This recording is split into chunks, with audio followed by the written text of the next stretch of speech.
Chapter 5. The metaphysical claims of religion are false. I am a man of one book. Thomas Aquinas. We sacrifice the intellect to God. Ignatius Loyola.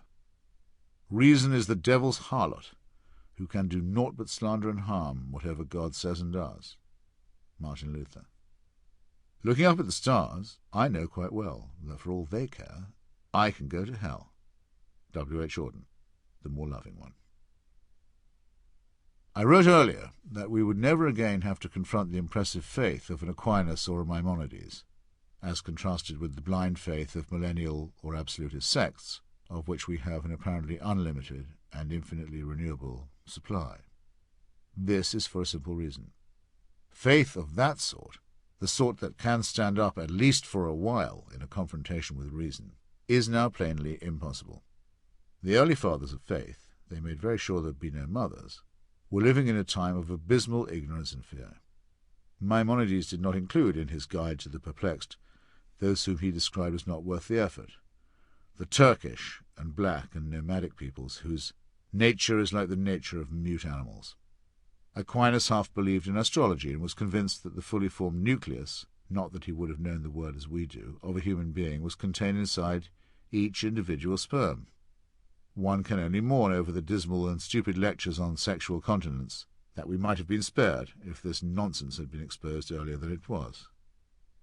Augustine was a self-centered fantasist and an earth-centered ignoramus. He was guiltily convinced that God cared about his trivial theft from some unimportant pear trees, and quite persuaded, by an analogous solipsism, that the sun revolved around the earth. He also fabricated the mad and cruel idea that the souls of unbaptized children were sent to limbo. Who can guess the load of misery that this diseased theory has placed on millions of Catholic parents down the years, until its shamefaced and only partial revision by the Church in our own time? Luther was terrified of demons and believed that the mentally afflicted were the devil's work. Muhammad is claimed by his own followers to have thought, as did Jesus, that the desert was pullulating with jinns or evil spirits. One must state it plainly. Religion comes from the period of human prehistory when nobody, not even the mighty Democritus, who concluded that all matter was made from atoms, had the smallest idea what was going on. It comes from the bawling and fearful infancy of our species and is a babyish attempt to meet our inescapable demand for knowledge, as well as for comfort, reassurance, and other infantile needs. Today, the least educated of my children knows much more about the natural order than any of the founders of religion, and one would like to think, though the connection is not a fully demonstrable one, that this is why they seem so uninterested in sending fellow humans to hell. All attempts to reconcile faith with science and reason are consigned to failure and ridicule for precisely these reasons. I read, for example, of some ecumenical conference of Christians who desire to show their broad-mindedness and invite some physicists along. But I am compelled to remember what I know, which is that there would be no such churches in the first place if humanity had not been afraid of the weather, the dark, the plague, the eclipse, and all manner of other things now easily explicable. And also if humanity had not been compelled, on pain of extremely agonizing consequences, to pay the exorbitant tithes and taxes that raised the imposing edifices of religion. It is true that scientists have sometimes been religious or at any rate superstitious. Sir Isaac Newton, for example, was a spiritualist and alchemist of a particularly laughable kind. Fred Hoyle, an ex-agnostic who became infatuated with the idea of design, was the Cambridge astronomer who coined the term Big Bang. He came up with that silly phrase, incidentally, as an attempt to discredit what is now the accepted theory of the origins of the universe. This was one of those lampoons that, so to speak, backfired, since, like Tory and Impressionist and Suffragette, it became adopted by those at whom it was directed.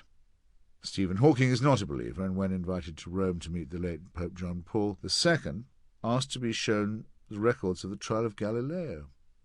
But even he can speak without embarrassment of the chance of physics knowing the mind of God.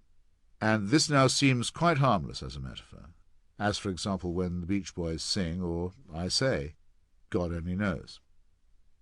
Before Charles Darwin revolutionized our entire concept of our origins, and Albert Einstein did the same for the beginnings of our cosmos, Many scientists and philosophers and mathematicians took what might be called the default position and professed one or other version of deism, which held that the order and predictability of the universe seemed indeed to imply a designer, if not necessarily a designer, who took any active part in human affairs.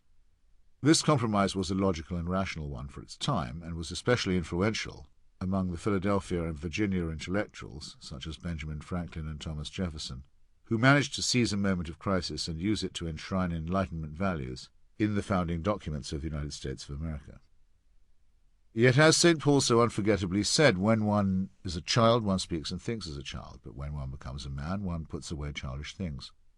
It is not quite possible to locate the exact moment when men of learning stopped spinning the coin, as between a creator and a long complex process, or ceased trying to split the deistic difference, but humanity began to grow up a little in the closing decades of the 18th century and the opening decades of the 19th.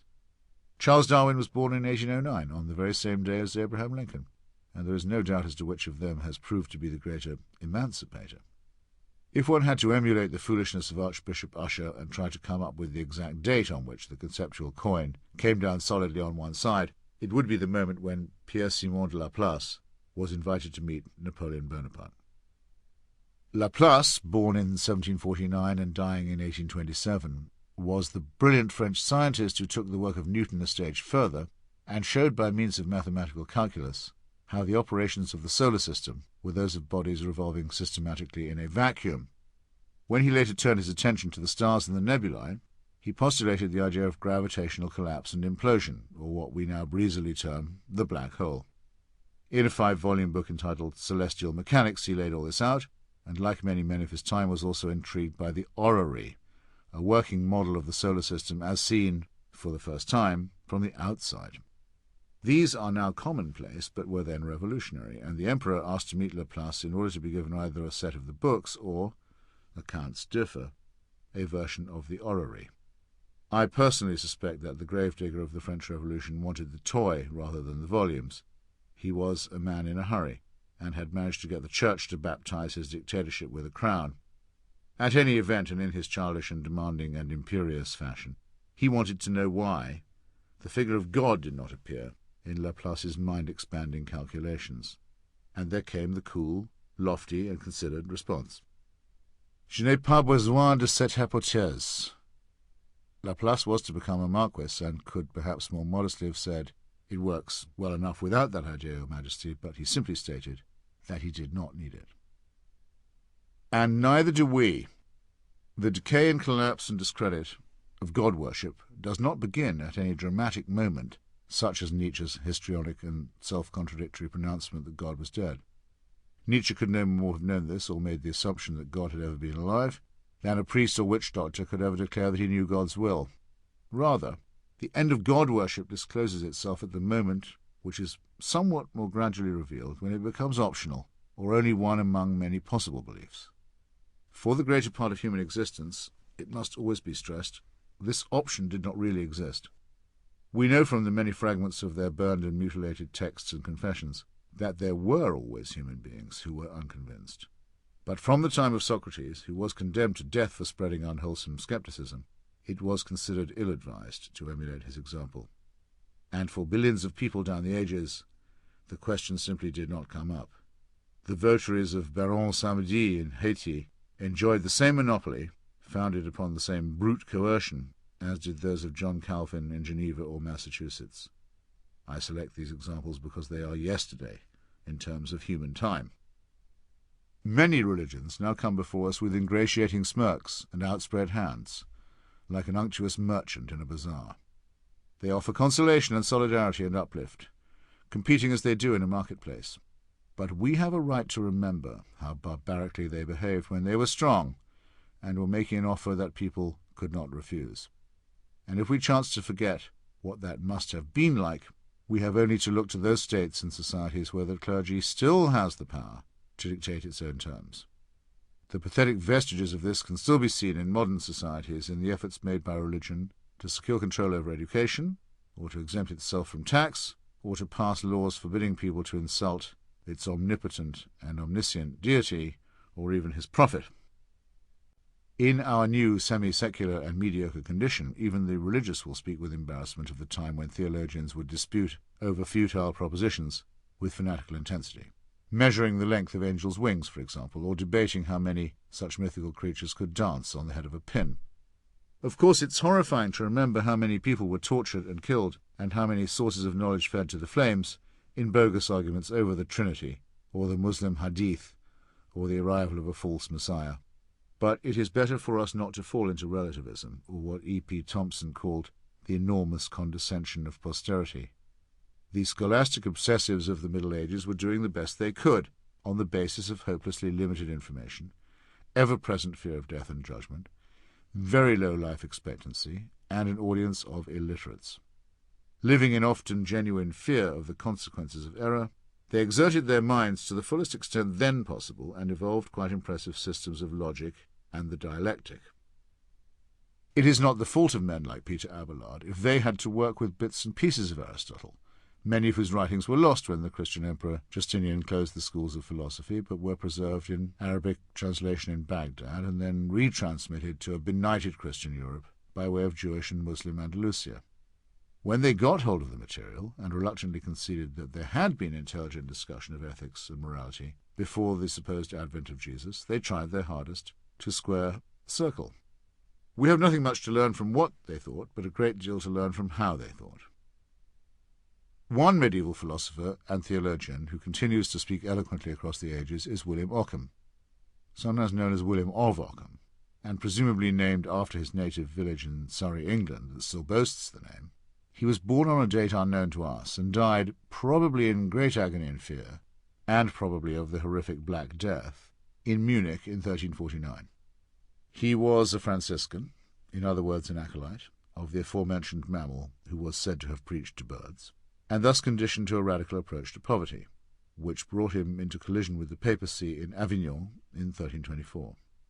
The quarrel between the papacy and the emperor over secular and ecclesiastical division of powers is irrelevant to us now, since both sides ultimately lost, but Ockham was forced to seek even the emperor's protection in face of the worldliness of the pope.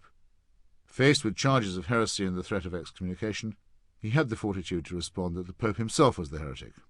Nonetheless, and because he always argued within the enclosed frame of Christian reference, he is admitted even by the most orthodox Christian authorities to have been an original and courageous thinker. He was interested, for example, in the stars. He knew far less about the nebulae than we do, or than Laplace did. In fact, he knew nothing about them at all. But he employed them for an interesting speculation. Assuming that God can make us feel the presence of a non-existent entity, and further assuming that he need not go to this trouble if the same effect can be produced in us by the actual presence of that entity, God could still, if he wished, cause us to believe in the existence of stars without their being actually present. Every effect which God causes, through the mediation of a secondary cause, he can produce immediately by himself. However, this does not mean that we must believe in anything absurd, since God cannot cause in us knowledge such that by it a thing is seen evidently to be present, though it is absent, for that involves a contradiction. Before you begin to drum your fingers at the huge tautology that impends here, as it does in so much theology and theodicy, consider what Father Copleston, the eminent Jesuit, has to say in commentary. If God had annihilated the stars, he could still cause in us the act of seeing what had once been, so far as the act is considered subjectively, just as he could give us a vision of what will be in the future. Either act would be an immediate apprehension, in the first case of what has been, and in the second case of what will be. This is actually very impressive, and not just for its time. It has taken us several hundred years since Ockham to come to the realization that when we gaze up at the stars, we very often are seeing light from distant bodies that have long since ceased to exist. It doesn't particularly matter that the right to look through telescopes and speculate about the result was obstructed by the Church. This is not Ockham's fault, and there is no general law that obliges the Church to be that stupid. And moving from the unimaginable interstellar past, which sends light across distances that overwhelm our brains, we have come to the realization that we also know something about the future of our system, including the rate of its expansion and the notion of its eventual terminus. However, and crucially, we can now do this while dropping, or even if you insist, retaining, the idea of a God, but in either case, the theory works without that assumption. You can believe in a divine mover, if you choose, but it makes no difference at all, and belief among astronomers and physicists has become private. It was actually Occam who prepared our minds for this unwelcome, to him, conclusion. He devised a principle of economy, popularly known as Occam's razor, which relied for its effect on disposing of unnecessary assumptions and accepting the first sufficient explanation or cause. Do not multiply entities beyond necessity. This principle extends itself. Everything which is explained through positing something different from the act of understanding, he wrote, can be explained without positing such a distinct thing. He was not afraid to follow his own logic, wherever it might take him, and anticipated the coming of true science when he agreed that it was possible to know the nature of created things without any reference to their creator. Indeed, Occam stated that it cannot be strictly proved that God, if defined as a being who possesses the qualities of supremacy, perfection, uniqueness, and infinity, exists at all.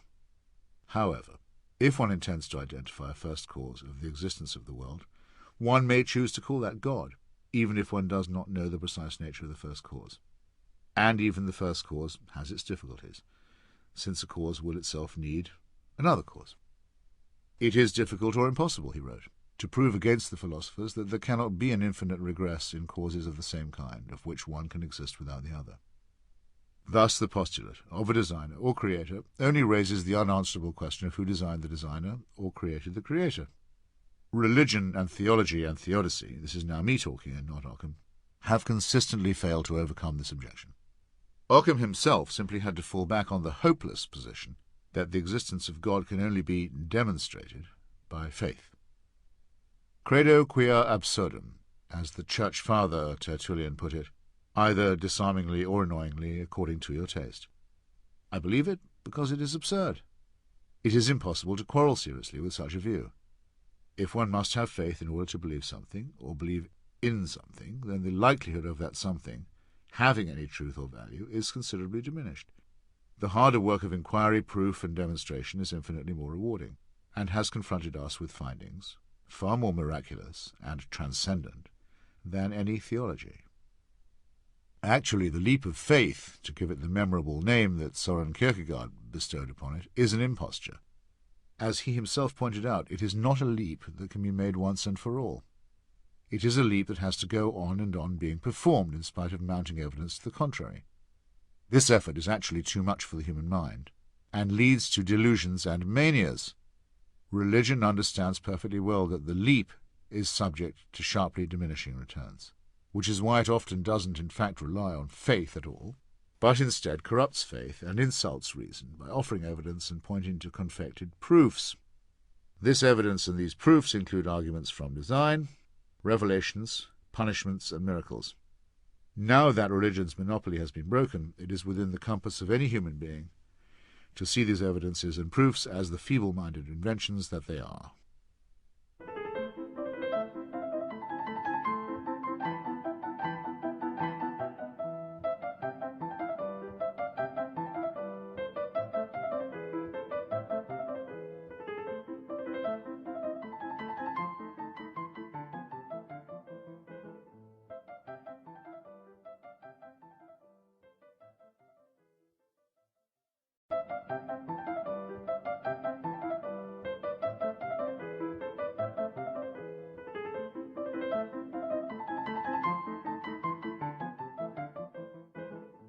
Chapter 6. Arguments from Design. All my moral and intellectual being is penetrated by an invincible conviction that whatever falls under the dominion of our senses must be in nature and, however exceptional, cannot differ in its essence from all the other effects of the visible and tangible world of which we are a self-conscious part. The world of the living contains enough marvels and mysteries as it is, marvels and mysteries acting upon our emotions and intelligence in ways so inexplicable that it would almost justify the conception of life as an enchanted state. No, I am too firm in my consciousness of the marvellous to be ever fascinated by the mere supernatural, which, take it any way you like, is but a manufactured article, the fabrication of minds insensitive to the intimate delicacies of our relation to the dead and to the living in their countless multitudes, a desecration of our tenderest memories, an outrage on our dignity. Joseph Conrad, author's note to the shadow line. There is a central paradox at the core of religion. The three great monotheisms teach people to think abjectly of themselves, as miserable and guilty sinners prostrate before an angry and jealous God who, according to discrepant accounts, fashioned them either out of dust and clay or a clot of blood. The positions for prayer are usually emulations of the supplicant serf before an ill-tempered monarch. The message is one of continual submission, gratitude, and fear. Life itself is a poor thing, an interval in which to prepare for the hereafter, or for the coming or second coming of the Messiah. On the other hand, and as if by way of compensation, religion teaches people to be extremely self-centered and conceited. It assures them that God cares for them individually, and it claims that the cosmos was created with them specifically in mind. This explains the supercilious expression on the faces of those who practice religion ostentatiously. Pray excuse my modesty and humility, but I happen to be busy on an errand for God. Since human beings are naturally solipsistic, all forms of superstition enjoy what might be called a natural advantage. In the United States, we exert ourselves to improve high-rise buildings and high-speed jet aircraft, the two achievements that the murderers of September 11, 2001 put into hostile apposition, and then pathetically refuse to give them floors or row numbers that carry the unimportant number 13. I know that Pythagoras refuted astrology by the simple means of pointing out that identical twins do not have the same future. I further know that the zodiac was drawn up long before several of the planets in our solar system had been detected, and of course I understand that I could not be shown my immediate or long-term future without this disclosure altering the outcome. Thousands of people consult their stars in the newspapers every day and then have unpredicted heart attacks or traffic accidents. An astrologer, on a London tabloid, was once fired by means of a letter from his editor which began, "As you will no doubt have foreseen." In his Minima Moralia, Theodore Adorno identified the interest in stargazing as the consummation of feeble-mindedness. However, happening to glance at the projected situation for Aries one morning, as I once did, to be told that a member of the opposite sex is interested and will show it, I found it hard to suppress a tiny surge of idiotic excitement, which in my memory has outlived the later disappointment. Then again, every time I leave my apartment, there is no sign of a bus, whereas every time I return to it, a bus is just drawing up.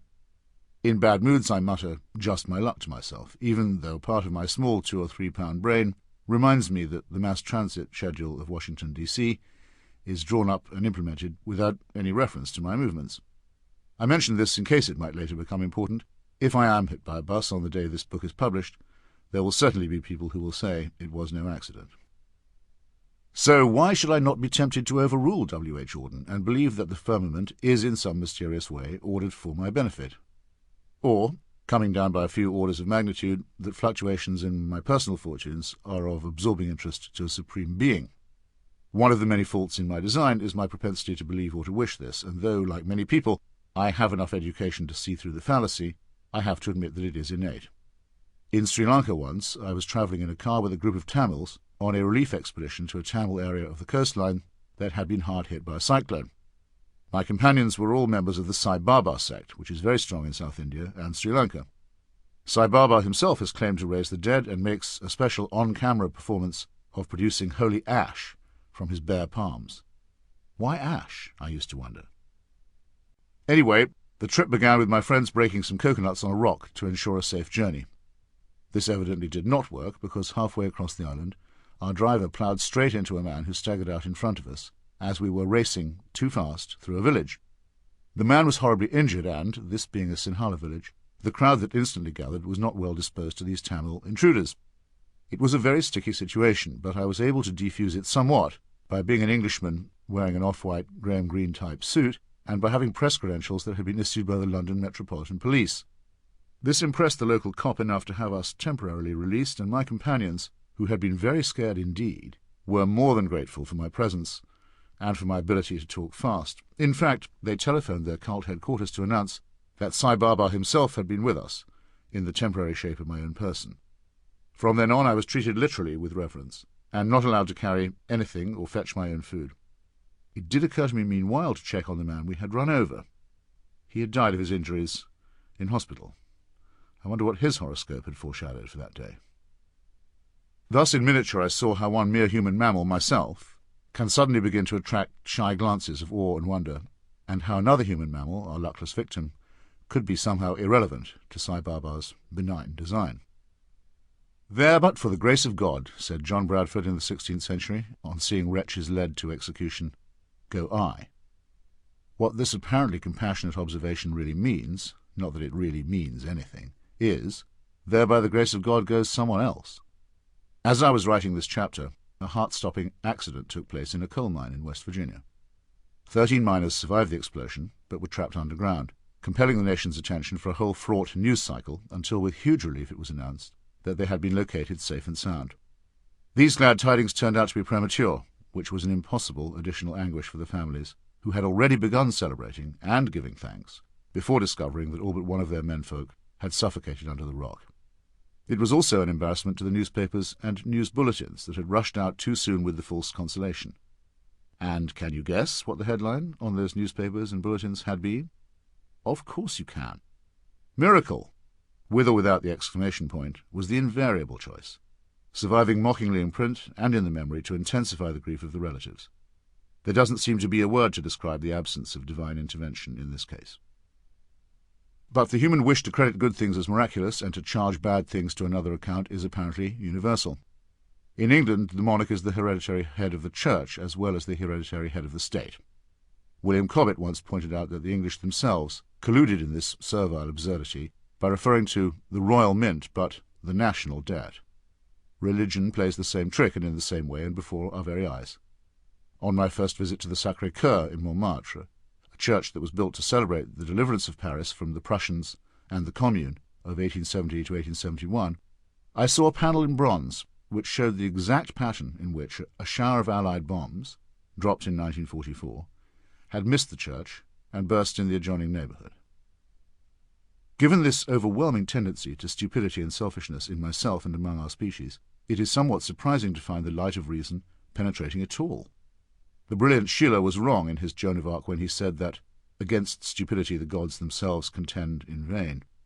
It is actually by means of the gods that we make our stupidity and gullibility into something ineffable.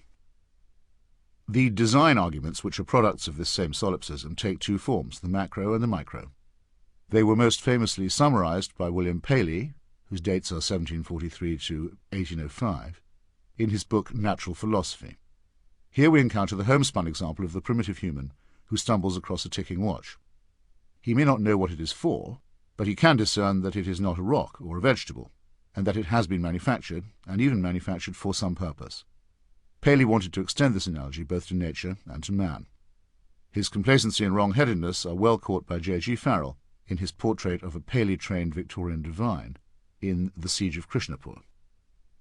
How do you explain the subtle mechanism of the eye, infinitely more complex than the mere telescope that miserable humanity has been able to invent? How do you explain the eel's eye, which might be damaged by burrowing into mud and stones, and is therefore protected by a transparent horny covering? How is it that the iris of a fish's eye does not contract? Ah, poor misguided youth, it is because the fish's eye has been designed by him who is above all, to suit the dim light in which the fish makes his watery dwelling. How do you explain the Indian hog? He cried. How do you account for its two bent teeth, more than a yard long, growing upwards from its upper jaw? To defend itself?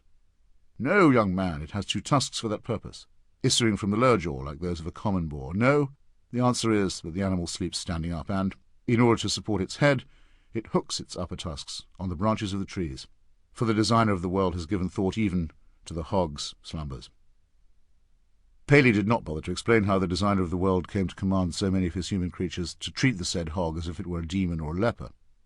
In fact, surveying the natural order, John Stuart Mill was far nearer the mark when he wrote, "If a 10th part of the pains taken in finding signs of an all-powerful benevolent God had been employed in collecting evidence to blacken the Creator's character, what scope would not have been found in the animal kingdom? It is divided into devourers and devoured, most creatures being lavishly fitted with instruments to torment their prey." Now that the courts have protected Americans, at least for the moment, from the inculcation of compulsory creationist stupidity in the classroom, we can echo that other great Victorian Lord Macaulay and say that every schoolchild knows that Paley had put his creaking, leaking cart in front of his wheezing and broken-down old horse. Fish do not have fins because they need them for the water, any more than birds are equipped with wings, so that they can meet the dictionary definition of an avian. Apart from anything else, there are too many flightless species of birds. It is exactly the other way about, a process of adaptation and selection. Let no one doubt the power of the original illusion. Whittaker Chambers, in his seismic book Witness, recounts the first moment when he abandoned historical materialism, mentally deserted the communist cause, and embarked on the career which would undo Stalinism in America. It was on the morning when he glimpsed the ear of his baby daughter. The pretty walls and folds of this external organ persuaded him, in a flash of revelation, that no coincidence could have created it. A fleshly flap of such utter beauty must be divine. Well, I too have marvelled at the sweet little ears of my female offspring, but never without noticing that A, they always need a bit of a clean-out, B, that they look mass-produced even when set against the inferior ears of other people's daughters, C, that as people get older their ears look more and more absurd from behind, and D, that much lower animals, such as cats and bats, have much more fascinating and lovely and more potent ears. To echo Laplace, in fact, I would say that there are many, many persuasive arguments against Stalin worship, but that the anti-Stalin case is fully valid without Mr. Chambers's ear-flap-based assumption.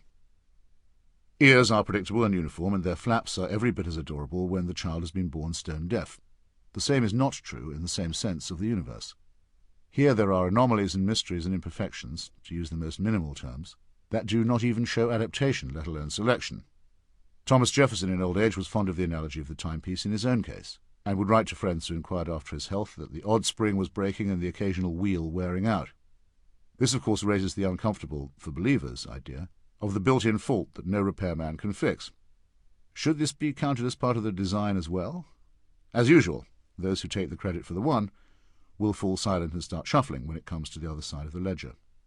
But when it comes to the whirling, howling wilderness of outer space, with its red giants and white dwarfs and black holes, its titanic explosions and extinctions, we can only dimly and shiveringly conclude that the design hasn't been imposed quite yet, and wonder if this is how dinosaurs felt when the meteors came smashing through the Earth's atmosphere, and put an end to the pointless, bellowing rivalry across primeval swamps.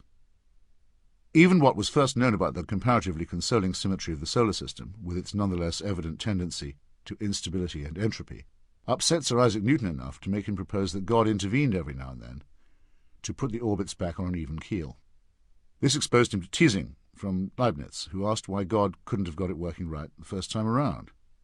It is indeed only because of the frightening emptiness elsewhere that we are bound to be impressed by the apparently unique and beautiful conditions that have allowed intelligent life to occur on Earth. But then, vain as we are, we would be impressed, wouldn't we?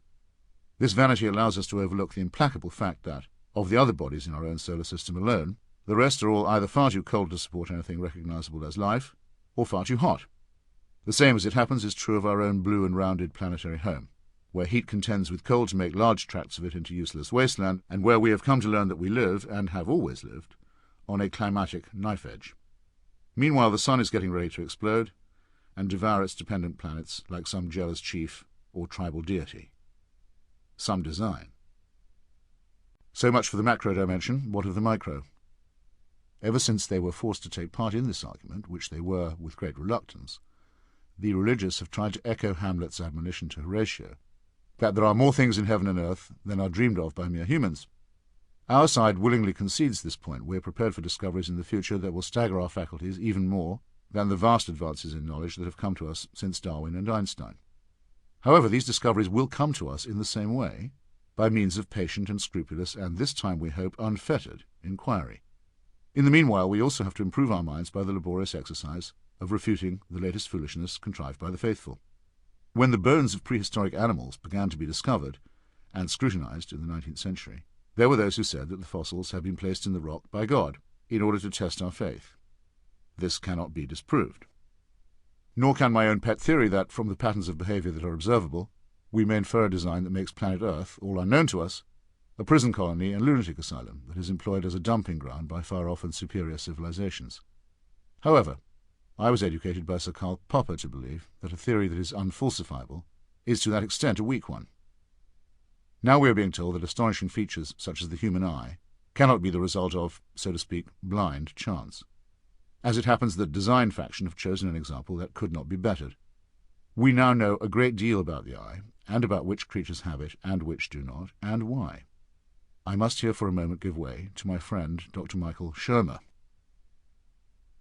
Evolution also posits that modern organisms should show a variety of structures from simple to complex, reflecting an evolutionary history rather than an instantaneous creation. The human eye, for example, is the result of a long and complex pathway that goes back hundreds of millions of years. Initially a simple eye spot with a handful of light-sensitive cells that provided information to the organism about an important source of the light, it developed into a recessed eye spot, where a small surface indentation filled with light-sensitive cells provided additional data on the direction of light. Then into a deep recession eye spot, where additional cells at greater depth provide more accurate information about the environment. Then into a pinhole camera eye that is able to focus an image on the back of a deeply recessed layer of light-sensitive cells. Then into a pinhole lens eye that is able to focus the image. Then into a complex eye, found in such modern mammals as humans. All the intermediate stages of this process have been located in other creatures, and sophisticated computer models have been developed which have tested the theory and shown that it actually works. There is a further proof of the evolution of the eye, as Shermer points out. This is the ineptitude of its design. The anatomy of the human eye, in fact, shows anything but intelligence in its design. It is built upside down and backwards, requiring photons of light to travel through the cornea, lens, aqueous fluid, blood vessels, ganglion cells, amacrine cells, horizontal cells, and bipolar cells before they reach the light-sensitive rods and cones that transduce the light signal into neural impulses, which are then sent to the visual cortex at the back of the brain for processing into meaningful patterns. For optimal vision, why would an intelligent designer have built an eye upside down and backwards? It is because we evolved from sightless bacteria, now found to share our DNA, that we are so myopic. These are the same ill-designed optics, complete with deliberately designed retinal blind spot, through which earlier humans claimed to have seen miracles with their own eyes. The problem in those cases was located elsewhere in the cortex, but we must never forget Charles Darwin's injunction that even the most highly evolved of us will continue to carry the indelible stamp of their lowly origin. I would add to Shermer that though it is true we are the highest and smartest animals, ospreys have eyes we have calculated to be 60 times more powerful and sophisticated than our own, and that blindness, often caused by microscopic parasites that are themselves miracles of ingenuity, is one of the oldest and most tragic disorders known to man. And why award the superior eye, or, in the case of the cat or bat, also the ear, to the inferior species? The osprey can swoop accurately on a fast-moving fish that it has detected underwater from many, many feet above, all the while manoeuvring with its extraordinary wings. Ospreys have almost been exterminated by man, while you yourself can be born as blind as a worm and still become a pious and observant Methodist, for example. To suppose that the eye, wrote Charles Darwin, with all its inimitable contrivances for adjusting the focus to different distances, for admitting different amounts of light, and for the correction of spherical and chromatic aberration, could have been formed by natural selection seems, I freely confess, absurd in the highest possible degree. He wrote this in an essay entitled Organs of Extreme Perfection and Complication. Since that time, the evolution of the eye has become almost a separate department of study. And why should it not? It is immensely fascinating and rewarding to know that at least 40 different sets of eyes, and possibly 60 different sets, have evolved in quite distinct and parallel, if comparable, ways. Dr. Daniel Nielsen, perhaps the foremost authority on the subject, has found, among other things, that 3 entirely different groups of fish have independently developed 4 eyes. One of these sea creatures, Bathylicnops exilis, possesses a pair of eyes that look outward, and another pair of eyes, set in the wall of the main 2, that direct their gaze straight downward. This would be an encumbrance to most animals, but it has some obvious advantages for an aquatic one. And it is highly important to notice that the embryological development of the second set of eyes is not a copy or a miniature of the first set, but an entirely different evolution. As Dr. Nielsen puts it in a letter to Richard Dawkins, this species has reinvented the lens despite the fact that it already had one. It serves as a good support for the view that lenses are not difficult to evolve. A creative deity, of course, would have been more likely to double the complement of optics in the first place, which would have left us with nothing to wonder about or to discover. Or, as Darwin went on to say in the same essay, when it was first said that the sun stood still and the world turned round, the common sense of mankind declared the doctrine false. But the old saying of vox populi vox Dei, as every philosopher knows, cannot be trusted in science.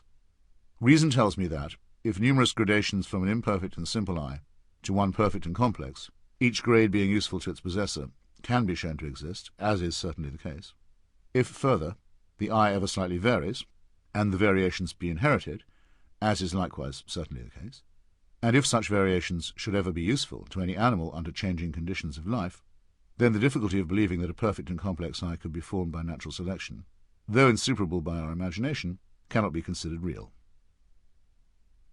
We may smile slightly when we notice that Darwin wrote of the sun standing still and when we notice that he spoke of the eye's perfection, but only because we are fortunate enough to know more than he did.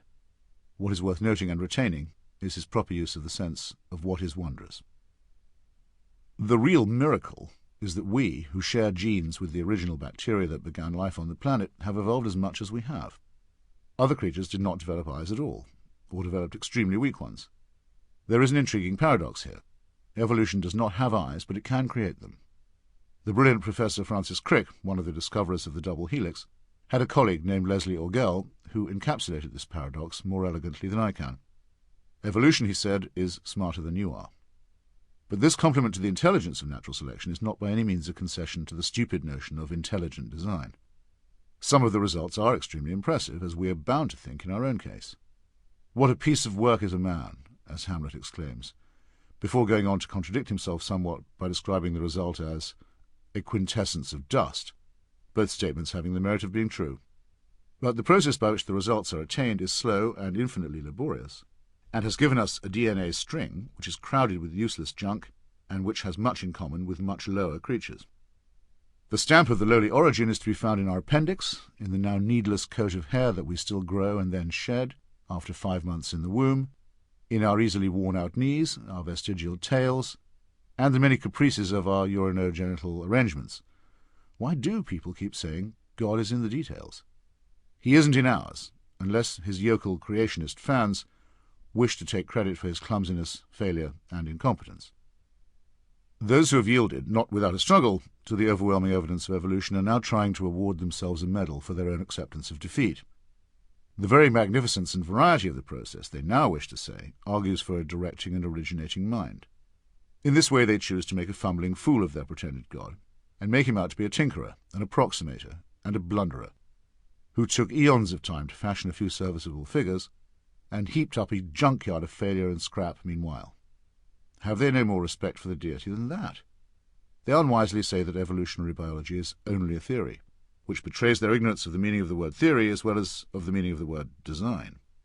A theory is something evolved, if you forgive the expression, to fit the known facts.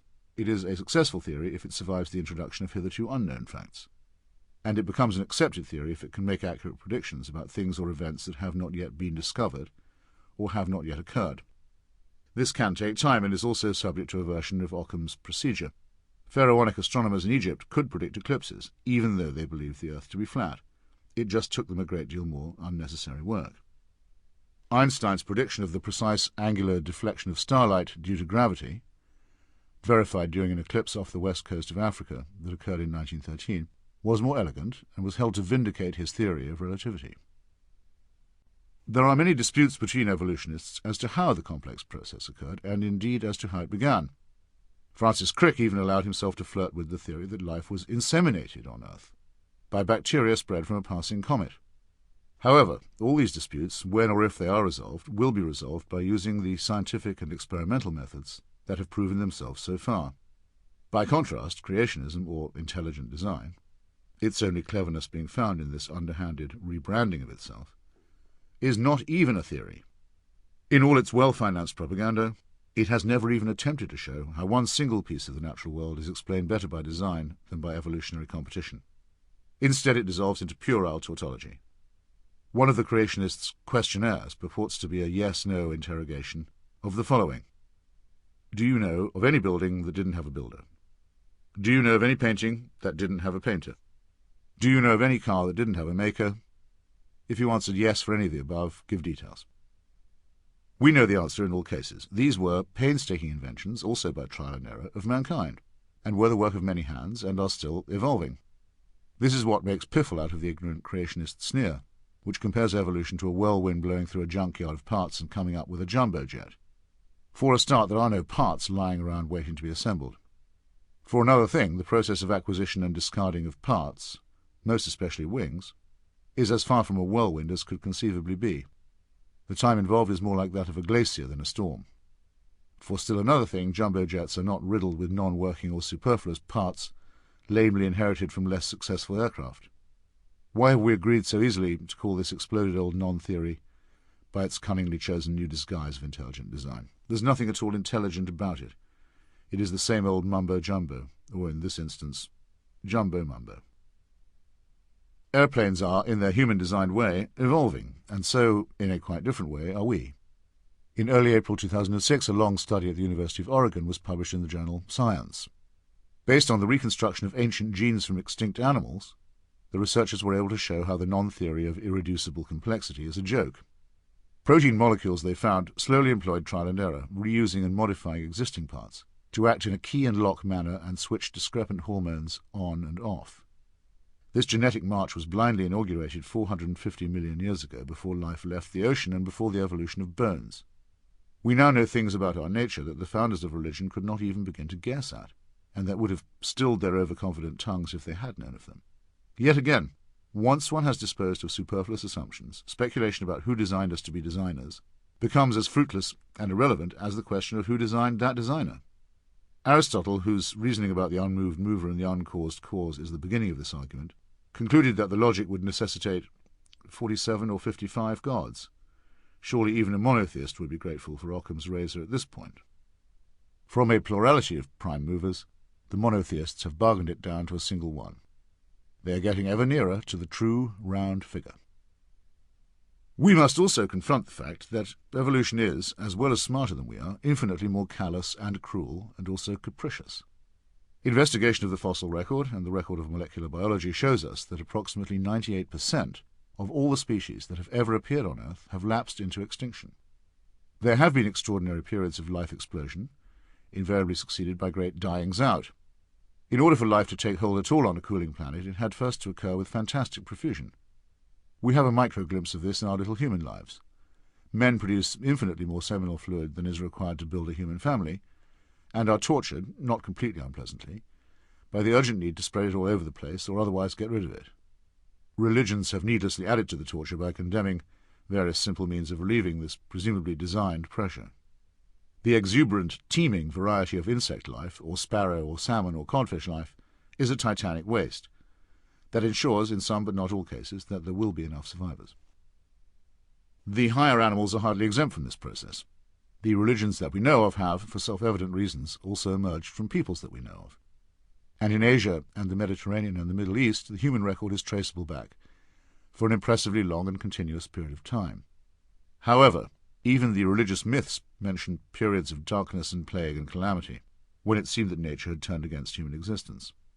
The folk memory, now confirmed by archaeology, makes it seem highly probable that huge inundations occurred when the Black Sea and the Mediterranean were formed, and that these forbidding and terrifying events continued to impress the storytellers of Mesopotamia and elsewhere. Every year, Christian fundamentalists renew their expeditions to Mount Ararat in modern Armenia, convinced that one day they will discover the wreckage of Noah's Ark. This effort is futile, and would prove nothing even if it were successful. But if these people should chance to read the reconstructions of what really did happen, they would find themselves confronted with something far more memorable than the banal account of Noah's flood: a sudden massive wall of dark water roaring across a thickly populated plain. This Atlantis event would have adhered to the prehistoric memory all right, as indeed it does to ours. However, we do not even possess a buried or ill-chronicled memory of what happened to most of our fellow humans in the Americas. When the Catholic Christian conquistadors arrived in the Western Hemisphere in the early 16th century AD, they behaved with such indiscriminate cruelty and destructiveness that one of their number, Bartolomeo de las Casas, actually proposed a formal renunciation and apology, and an acknowledgment that the whole enterprise had been a mistake. Well-intentioned as he may have been, he based his bad conscience on the idea that the Indians had been living in an undisturbed Eden, and that Spain and Portugal had missed their chance of rediscovering the innocence that had predated the fall of Adam and Eve. This was wishful piffle and also extreme condescension. The Olmec and other tribes had gods of their own, mainly propitiated by human sacrifice, and had also developed elaborate systems of writing, astronomy, agriculture, and trade. They wrote down their history, and had discovered a 365-day calendar that was more accurate than its European counterparts. One particular society, the Mayan, had also managed to come up with that beautiful concept of zero, to which I alluded earlier, and without which mathematical computation is very difficult. It may be significant that the papacy of the Middle Ages always resisted the idea of zero as alien and heretical, perhaps because of its supposedly Arab, in fact Sanskrit, origin, but perhaps also because it contained a frightening possibility. Something is known of the civilizations of the American Isthmus, but until very recently we were unaware of the vast cities and networks that once stretched across the Amazon basin and some regions of the Andes. Serious work has only just begun on the study of these impressive societies, which grew and flourished when Moses and Abraham and Jesus and Muhammad and Buddha were being revered, but which took no part at all in those arguments, and were not included in the calculations of the monotheistic faithful. It is a certainty that these people, too, had their creation myths and their revelations of the divine will, for all the good it did them. But they suffered and triumphed and expired without ever being in our prayers, and they died out in the bitter awareness that there would be nobody to remember them as they had been, or even as if they had been. All their promised lands and prophecies and cherished legends and ceremonies might as well have occurred on another planet. This is how arbitrary human history actually is. There seems to be little or no doubt that these peoples were annihilated not just by human conquerors, but by microorganisms, of which neither they nor their invaders had any knowledge. These germs may have been indigenous, or they may have been imported, but the effect was the same.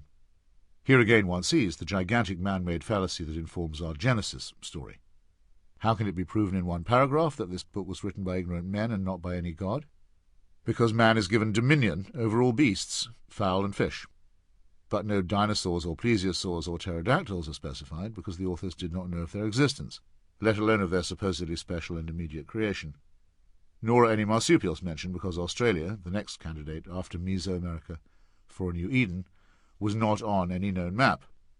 Most important, in Genesis, man is not awarded dominion over germs and bacteria, because the existence of these necessary yet dangerous fellow creatures was not known or understood, and if it had been known or understood, it would at once have become apparent that these forms of life had dominion over us, and would continue to enjoy it, uncontested, until the priests had been elbowed aside and medical research at last given an opportunity. Even today, the balance between Homo sapiens and Louis Pasteur's invisible army of microbes is by no means decided, but DNA has at least enabled us to sequence the genome of our lethal rivals, like the avian flu virus, and to elucidate what we have in common. Probably the most daunting task that we face, as partly rational animals with adrenal glands that are too big and prefrontal lobes that are too small, is the contemplation of our own relative weight in the scheme of things. Our place in the cosmos is so unimaginably small that we cannot, with our miserly endowment of cranial matter, contemplate it for long at all. No less difficult is the realization that we may also be quite random as presences on Earth. We may have learned about our modest position on the scale, about how to prolong our lives, cure ourselves of disease, learn to respect and profit from other tribes and other animals, and employ rockets and satellites for ease of communication, but then the awareness that our death is coming and will be succeeded by the death of the species and the heat death of the universe is scant comfort. Still, at least we are not in the position of those humans who died without ever having the chance to tell their story, or who are dying today at this moment after a few bare, squirming minutes of painful and fearful existence. In 1909, a discovery of immense importance was made in the Canadian Rockies on the border of British Columbia. It is known as the Burgess Shale, and though it is a natural formation and has no magical properties, it is almost like a time machine or a key that enables us to visit the past. The very remote past.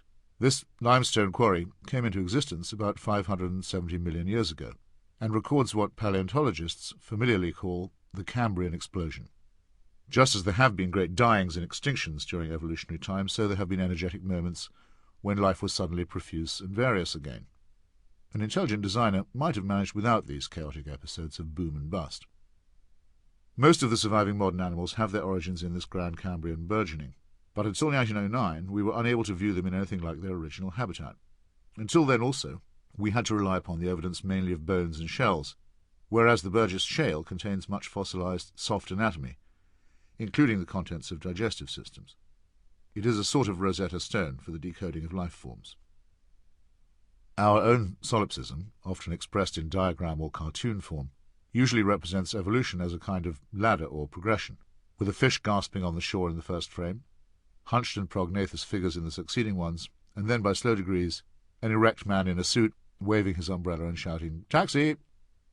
Even those who have observed the sawtooth pattern of fluctuation between emergence and destruction, further emergence and still further destruction, and who have already charted the eventual end of the universe, are half agreed that there is a stubborn tendency toward an upward progression.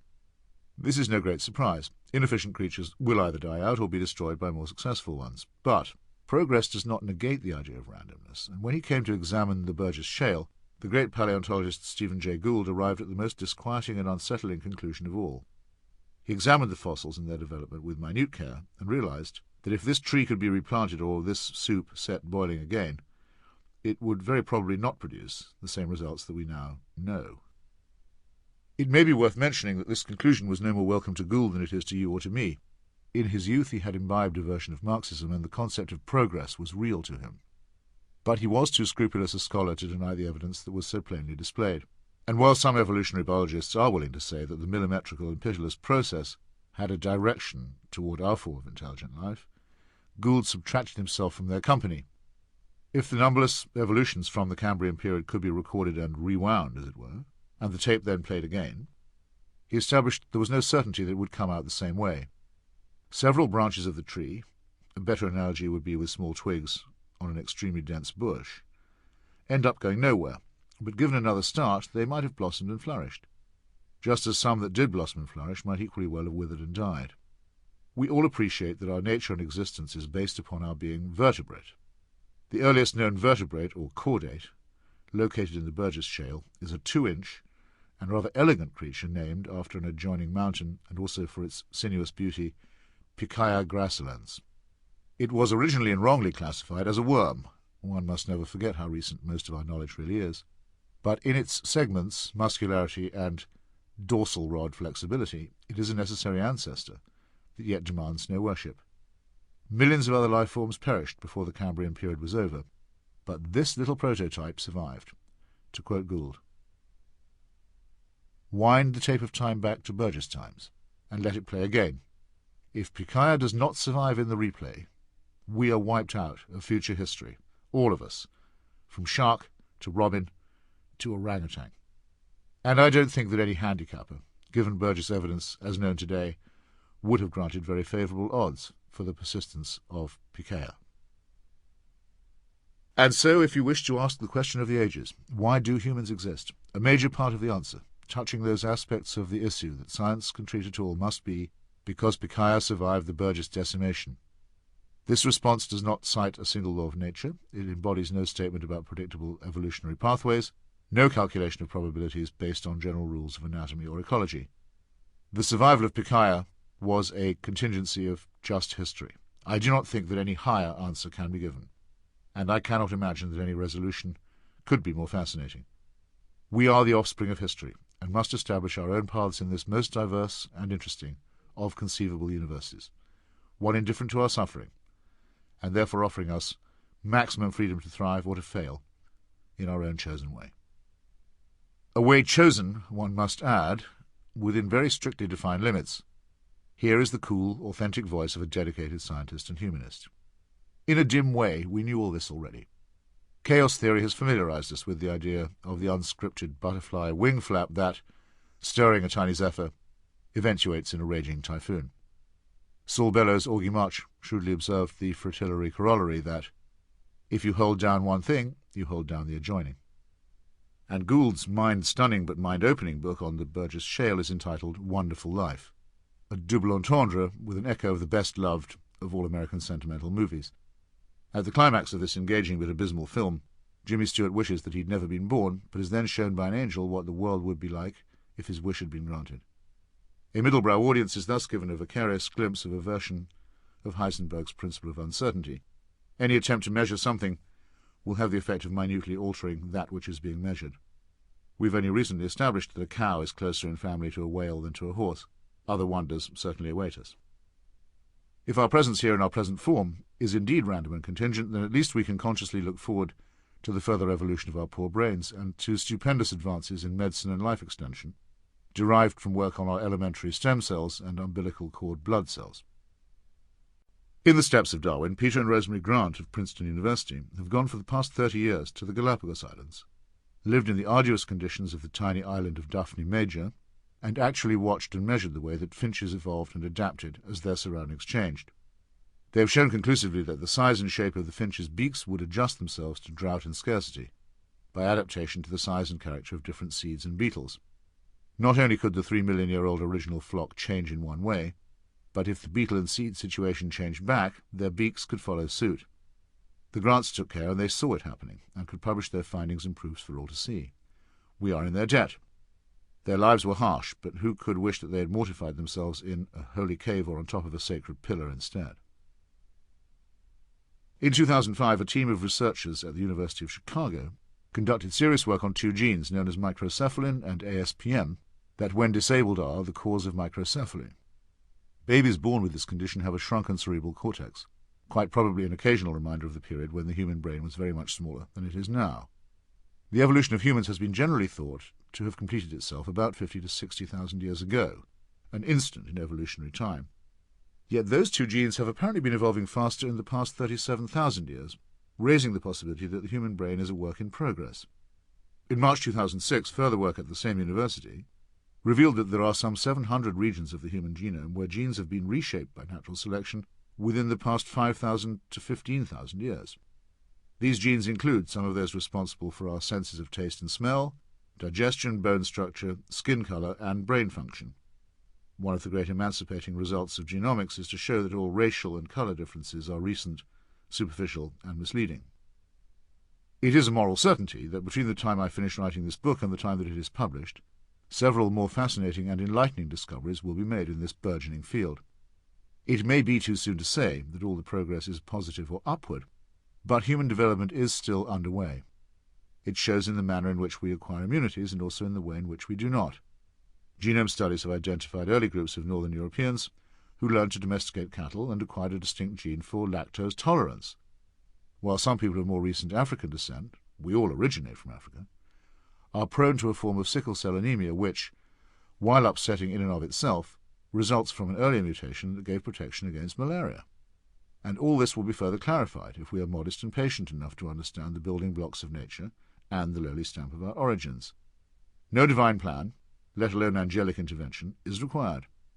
Everything works without that assumption.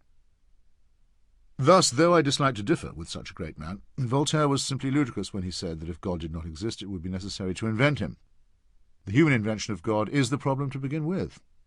Our evolution has been examined backward, with life temporarily outpacing extinction and knowledge now at last capable of reviewing and explaining ignorance. Religion, it is true, still possesses the huge if cumbersome and unwieldy advantage of having come first. But, as Sam Harris states rather pointedly in The End of Faith, if we lost all our hard-won knowledge and all our archives and all our ethics and morals in some Marquez-like fit of collective amnesia and had to reconstruct everything essential from scratch, it is difficult to imagine at what point we would need to remind or reassure ourselves that Jesus was born of a virgin. Thoughtful believers can take some consolation too. Skepticism and discovery have freed them from the burden of having to defend their God as a footling, clumsy, straws-in-the-hair mad scientist, and also from having to answer distressing questions about who inflicted the syphilis bacillus, or mandated the leper, or the idiot child, or devised the torments of Job. The faithful stand acquitted on that charge. We no longer have any need of a God to explain what is no longer mysterious. What believers will do, now that their faith is optional and private and irrelevant, is a matter for them. We should not care, as long as they make no further attempt to inculcate religion by any form of coercion.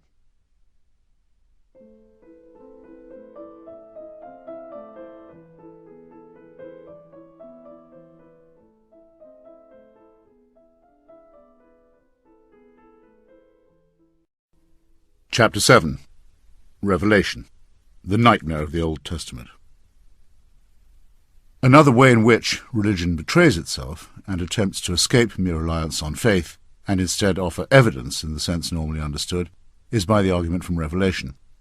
On certain very special occasions, it is asserted, the divine will was made known by direct contact with randomly selected human beings, who were supposedly vouchsafed unalterable laws that could then be passed on to those less favoured. There are some very obvious objections to be made to this. In the first place, several such disclosures have been claimed to occur, at different times and places, to hugely discrepant prophets or mediums. In some cases, most notably the Christian, one revelation is apparently not sufficient and needs to be reinforced by successive apparitions, with the promise of a further but ultimate one to come. In other cases, the opposite difficulty occurs, and the divine instruction is delivered only once, and for the final time, to an obscure personage whose lightest word then becomes law. Since all of these revelations, many of them hopelessly inconsistent, cannot by definition be simultaneously true, it must follow that some of them are false and illusory. It could also follow that only one of them is authentic, but in the first place this seems dubious, and in the second place it appears to necessitate religious war, in order to decide whose revelation is the true one. A further difficulty is the apparent tendency of the Almighty to reveal himself only to unlettered and quasi-historical individuals, in regions of Middle Eastern wasteland that were long the home of idol worship and superstition, and in many instances already littered with existing prophecies. The syncretic tendencies of monotheism and the common ancestry of the tales mean in effect that a rebuttal to one is a rebuttal to all. Horribly and hatefully though they may have fought with one another, the three monotheisms claim to share a descent at least from the Pentateuch of Moses, and the Quran certifies Jews as people of the book, Jesus as a prophet, and a virgin as his mother. Interestingly, the Quran does not blame the Jews for the murder of Jesus, as one book of the Christian New Testament does, but this is only because it makes the bizarre claim that someone else was crucified by the Jews in his place. The foundation story of all three faiths concerns the purported meeting between Moses and God at the summit of Mount Sinai. This in turn led to the handing down of the Decalogue, or 10 Commandments. The tale is told in the second book of Moses, known as the Book of Exodus, in chapters 20 to 40. Most attention has been concentrated on chapter 20 itself, where the actual commandments are given. It should not perhaps be necessary to summarize and expose these, but the effort is actually worthwhile. In the first place, I'm using the King James or Authorized Version, one among many rival texts, laboriously translated by mortals either from Hebrew or Greek or Latin. The so-called commandments do not appear as a neat list of 10 orders and prohibitions. The first three are all variations of the same one, in which God insists on his own primacy and exclusivity, forbids the making of graven images, and prohibits the taking of his own name in vain. This prolonged throat-clearing is accompanied by some very serious admonitions, including a dire warning that the sins of the fathers will be visited on their children, even unto the third and fourth generation. This negates the moral and reasonable idea that children are innocent of their parents' offences. The fourth commandment insists on the observance of a holy Sabbath day, and forbids all believers and their slaves and domestic servants to perform any work in the course of it. It is added that, as was said in the book of Genesis, God made all the world in 6 days and rested on the seventh, leaving room for speculation as to what he did on the 8th day. The dictation then becomes more terse. Honour thy father and thy mother, this not for its own sake, but in order that thy days may be long upon the land which the Lord thy God giveth thee. Only then come the 4 famous shalt nots, which flatly prohibit killing, adultery, theft, and false witness. Finally, there is a ban on covetousness, forbidding the desire for thy neighbour's house, manservant, maidservant, ox, ass, wife, and other chattel. It would be harder to find an easier proof that religion is man-made. There is first the monarchical growling about respect and fear, accompanied by a stern reminder of omnipotence and limitless revenge, of the sort with which a Babylonian or Assyrian emperor might have ordered the scribes to begin a proclamation. There is then a sharp reminder to keep working and only to relax when the absolutist says so. A few crisp legalistic reminders follow, one of which is commonly misrendered because the original Hebrew actually says, "Thou shalt do no murder." But however little one thinks of the Jewish tradition, it is surely insulting to the people of Moses to imagine that they had come this far under the impression that murder, adultery, theft, and perjury were permissible. The same unanswerable point can be made in a different way about the alleged later preachings of Jesus. When he tells the story of the Good Samaritan on that Jericho road, he is speaking of a man who acted in a humane and generous manner, without, obviously, ever having heard of Christianity, let alone having followed the pitiless teachings of the God of Moses, who never mentions human solidarity and compassion at all. No society ever discovered has failed to protect itself from self-evident crimes like those supposedly stipulated at Mount Sinai. Finally, instead of the condemnation of evil actions, there is an oddly phrased condemnation of impure thoughts. One can tell that this too is a man-made product of the alleged time and place because it throws in wife, along with the other property, animal, human, and material of the neighbour. More important, it demands the impossible, a recurrent problem with all religious edicts.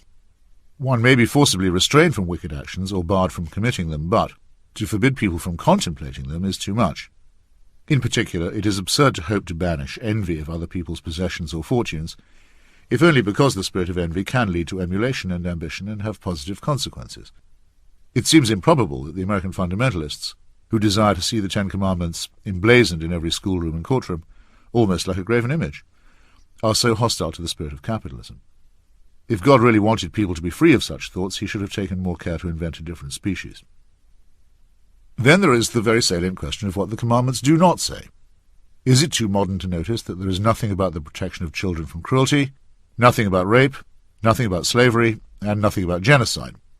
Or is it too exactingly in context to notice that some of these very offences are about to be positively recommended?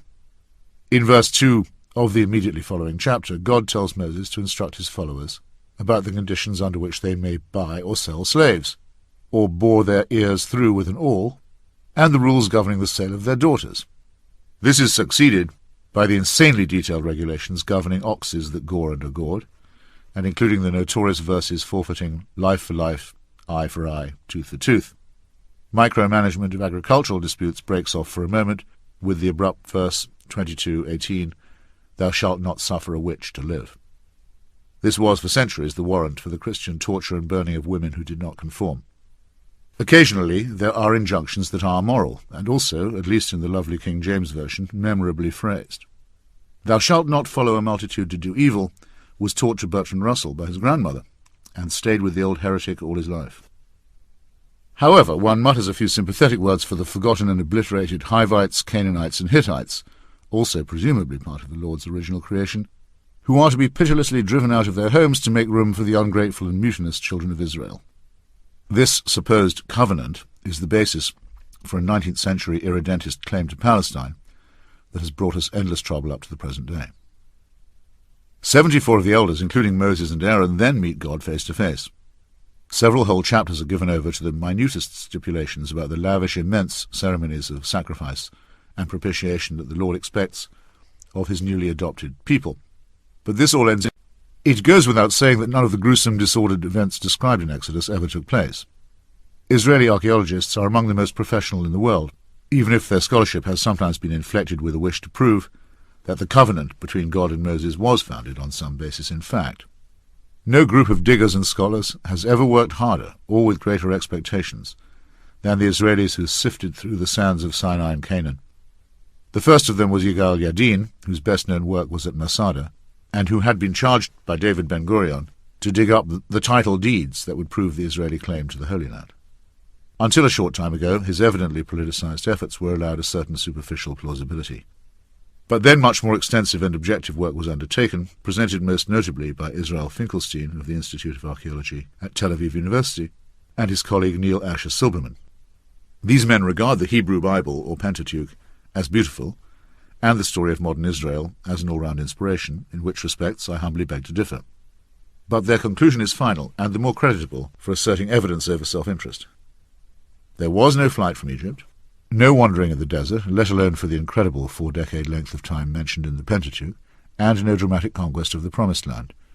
It was all, quite simply and very ineptly, made up at a much later date. No Egyptian chronicle mentions this episode either, even in passing, and Egypt was the garrison power in Canaan, as well as the Nilotic region, at all the material times. Indeed, much of the evidence is the other way. Archaeology does confirm the presence of Jewish communities in Palestine from many thousands of years ago. This can be deduced, among other things, from the absence of those pig bones in the middens and dumps.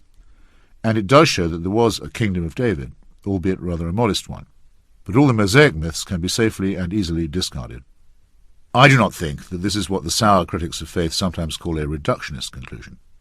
There is great pleasure to be had from the study of archaeology and of ancient texts, and great instruction too, and it brings us ever nearer to some approximation of the truth.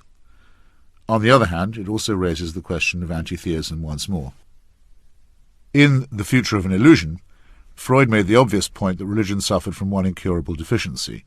It was too clearly derived from our own desire to escape from, or survive, death. This critique of wish-thinking is strong and unanswerable, but it does not really deal with the horrors and cruelties and madnesses of the Old Testament. Who, except for an ancient priest, seeking to exert power by the tried and tested means of fear, could possibly wish that this hopelessly knotted skein of fable had any veracity? Well, the Christians had been at work on the same wishful attempt at proof long before the Zionist school of archaeology began to turn a spade. St. Paul's epistle to the Galatians had transmitted God's promise to the Jewish patriarchs, as an unbroken patrimony, to the Christians, and in the 19th and early 20th centuries you could hardly throw an orange peel in the Holy Land without hitting a fervent excavator. General Gordon, the biblical fanatic later slain by the Mahdi at Khartoum, was very much to the fore. William Albright of Baltimore was continually vindicating Joshua's Jericho and other myths. Some of these diggers, even given the primitive techniques of the period, counted as serious rather than merely opportunistic. Morally serious, too. The French Dominican archaeologist Roland de Vaux gave a hostage to fortune by saying that if the historical faith of Israel is not founded in history, such faith is erroneous, and therefore our faith is also. A most admirable and honest point, on which the good father may now be taken up. Long before modern inquiry and painstaking translation and excavation had helped enlighten us, it was well within the compass of a thinking person to see that the revelation at Sinai and the rest of the Pentateuch was an ill-carpentered fiction, bolted into place well after the non-events that it fails to describe convincingly or even plausibly. Intelligent schoolchildren have been upsetting their teachers with innocent but unanswerable questions ever since Bible study was instituted. The self-taught Thomas Paine has never been refuted since he wrote, while suffering dire persecution by French Jacobin anti-religionists, to show that these books are spurious, and that Moses is not the author of them, and still further, that they were not written in the time of Moses, nor till several hundred years afterwards, that they are an attempted history of the life of Moses and of the times in which he is said to have lived, and also of the times prior thereto, written by some very ignorant and stupid pretenders several hundred years after the death of Moses, as men now write histories of things that happened, or are supposed to have happened, several hundred or several thousand years ago. In the first place, the middle books of the Pentateuch, Exodus, Leviticus, and Numbers, Genesis contains no mention of him, allude to Moses in the third person, as in the Lord spake unto Moses. It could be argued that he preferred to speak of himself in the third person, though this habit is now well associated with megalomania. But this would make laughable such citations as Numbers 12:3, in which we read, Now the man Moses was very meek above all the men which were on the face of the earth. Apart from the absurdity of claiming to be meek in such a way as to assert superiority and meekness over all others, we have to remember the commandingly authoritarian and bloody manner in which Moses is described in almost every other chapter as having behaved. This gives us a choice between raving solipsism and the falsest of modesty. But perhaps Moses himself can be acquitted on these two charges, since he could hardly have managed the contortions of Deuteronomy. In this book there is an introduction of the subject, then an introduction of Moses himself in mid-speech, then a resumption of narrative by whoever is writing, then another speech by Moses, and then an account of the death, burial, and magnificence of Moses himself. It is to be presumed that the account of the funeral was not written by the man whose funeral it was, though this problem does not seem to have occurred to whoever fabricated the text. That whoever wrote the account was writing many years later seems to be very clear. We are told that Moses reached the age of 110 with his eye not dim, nor his natural force abated, and then ascended to the summit of Mount Nebo, from which he could obtain a clear view of the Promised Land that he would never actually enter. The prophet, his natural force all of a sudden abated, then dies in the land of Moab and is interred there. No one knows, says the author, unto this day, where the sepulchre of Moses lies. It is added that there has since been no comparable prophet in Israel. These two expressions have no effect if they do not denote the passage of a considerable time. We are then expected to believe that an unspecified he buried Moses. If this was Moses himself in the third person again, it seems distinctly implausible, and if it was God himself who performed the obsequy, then there is no way for the writer of Deuteronomy to have known it. Indeed, the author seems very unclear about all the details of this event, as would be expected if he was reconstructing something half forgotten. The same is self-evidently true of innumerable other anachronisms, where Moses speaks of events, the consumption of manna in Canaan, the capture of the huge bedstead of the giant Og, king of Bashan, which may never have occurred at all, but which are not even claimed to have occurred until well after his death. The strong likelihood that this interpretation is the correct one is reinforced in Deuteronomy's 4th and 5th chapters, where Moses assembles his followers and gives them the Lord's commandments all over again. This is not such a surprise. The Pentateuch contains two discrepant accounts of the creation, two different genealogies of the seed of Adam, and 2 narratives of the flood. One of these chapters has Moses talking about himself at great length, and the other has him in reported speech. In the 4th chapter, the commandment against making graven images is extended to prohibiting any similitude or likeness of any figure, whether human or animal, for any purpose. In the 5th chapter, the contents of the 2 stone tablets are repeated, roughly in the same form as in Exodus, but with a significant difference. This time the writer forgets that the Sabbath day is holy because God made heaven and earth in 6 days and then rested on the 7th. Suddenly the Sabbath is holy because God brought his people out of the land of Egypt. Then we must come to those things which probably did not happen and which we must be glad did not. In Deuteronomy, Moses gives orders for parents to have their children stoned to death for indiscipline, which seems to violate at least one of the commandments, and continually makes demented pronouncements. He that is wounded in the stones, or hath his privy member cut off, shall not enter into the congregation of the Lord. In Numbers, he addresses his generals after a battle, and rages at them for sparing so many civilians. Now therefore kill every male among the little ones, and kill every woman that hath known a man by lying with him. But all the women children that hath not known a man by lying with him, keep alive for yourselves. This is certainly not the worst of the genocidal incitements that occur in the Old Testament. Israeli rabbis solemnly debate to this very day whether the demand to exterminate the Amalekites is a coded commandment to do away with the Palestinians. But it has an element of lasciviousness that makes it slightly too obvious what the rewards of a freebooting soldier could be. At least so I think, and so thought Thomas Paine, who wrote not to disprove religion but rather to vindicate deism against what he considered to be foul accretions in the holy books. He said that this was an order to butcher the boys, to massacre the mothers, and debauch the daughters, which drew him a hurt reply from one of the celebrated divines of the day, the Bishop of Llandaff. The stout Welsh bishop indignantly claimed that it was not at all clear from the context that the young females were being preserved for immoral purposes, rather than for unpaid labour. Against dumb innocence like this, it might be heartless to object, even if it were not for the venerable clergyman's sublime indifference to the fate of the boy children, and indeed their mothers. One could go through the Old Testament book by book, here pausing to notice a lapidary phrase, "Man is born to trouble," as the book of Job says, "as the sparks fly upward." And there a fine verse, but always encountering the same difficulties. People attain impossible ages and yet conceive children. Mediocre individuals engage in single combat or one-on-one argument with God or his emissaries, raising afresh the whole question of divine omnipotence or even divine common sense.